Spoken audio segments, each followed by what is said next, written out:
দেখুন, ফাউন্ডার কিন্তু সকলে হইতে পারে না, কিন্তু এন্টারপ্রেনার বা ব্যবসায়ী যে কেউ হইতে পারে। কারণ কি? কারণ হলো ফাউন্ডার এবং কি এন্টারপ্রেনারের ভিতরে বিস্তর পার্থক্য রয়েছে, সেটা আমরা আজকে জানার চেষ্টা করবো। তো চলুন শুরু করা যাক। দেখুন, একজন ব্যবসায়ী বা বিজনেসম্যান সে চিন্তা করতেছে কি, আজকে আমি 100 টাকা ইনভেস্ট করলাম বা 1000 টাকা ইনভেস্ট করলাম, এই টাকার এগেনস্টে আমার কি আসবে?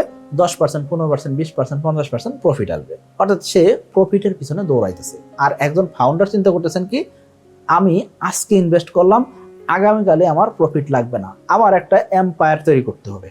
অর্থাৎ আমি আজকে 100 টাকা ইনভেস্ট করলাম, কালকে 1000 টাকা ইনভেস্ট করলাম, পরের দিন 50 টাকা ইনভেস্ট করলাম। এইভাবে সে ইনভেস্টমেন্ট করবে এবং কি তার ইনভেস্টমেন্ট ঝুঁকিতেও পড়তে পারে, কিন্তু সে তার লক্ষ্যে অটল। আগামী 5 বছর 10 বছর পরে সে চিন্তা করে রাখছে যে 5 বছর পরে 10 বছর পরে তার জীবন কোথায় থাকবে, তার ব্যবসা প্রতিষ্ঠান কোন অবস্থায় যাবে, সেটা কিন্তু সে চিন্তা করতে পারতেছে। অর্থাৎ একজন ফাউন্ডার ইমিডিয়েট প্রফিটের পিছনে কখনো দৌড়ায় না। একজন ফাউন্ডার আগামী 5 বছর 10 বছর বা লম্বা সময়ের একটা এক্সপিরিয়েন্স নেওয়ার জন্য বা লম্বা সময়ের একটা অ্যাডভেঞ্চার লাইফের জন্য তারা কিন্তু রেডি হয়ে থাকে।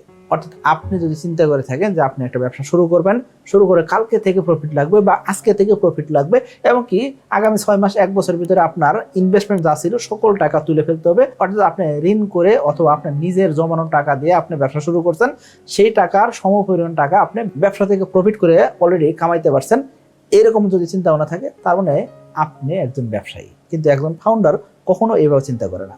একজন ফাউন্ডার চিন্তা করে থাকেন কি, আমি আজকে বীজ বপন করলাম, এই বীজ একটা সময় আস্তে আস্তে গাছ হবে, গাছে পরিণত হওয়ার পরে সে কি করবে? অবশ্যই মানুষের শেল্টার তো দিবেই, পাশাপাশি আমি এই গাছ থেকে ফল সংগ্রহ করব, ফলটা আমি বাজারে বিক্রি করে ভালো লাভবান হব।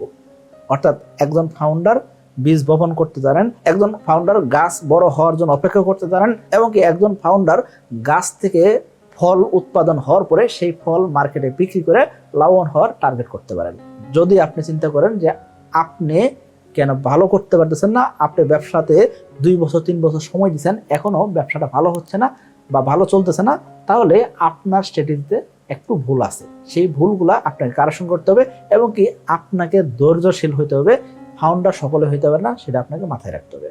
সো আপনার লং টার্ম ভিশন যদি ক্লিয়ার থাকে, আপনি যদি ফোকাস ওয়ার্ক করতে পারেন, আপনি যদি ডিসিপ্লিন মেনটেন করতে পারেন, আপনি যদি জানেন যে আপনার নেক্সট মুভমেন্ট কি হবে, তাহলে আপনি একজন সাকসেসফুল ফাউন্ডার হইতে পারবেন। আশা করি বুঝতে পারছি। সকলে ভালো থাকবেন, সুস্থ থাকবেন। আসসালামু আলাইকুম।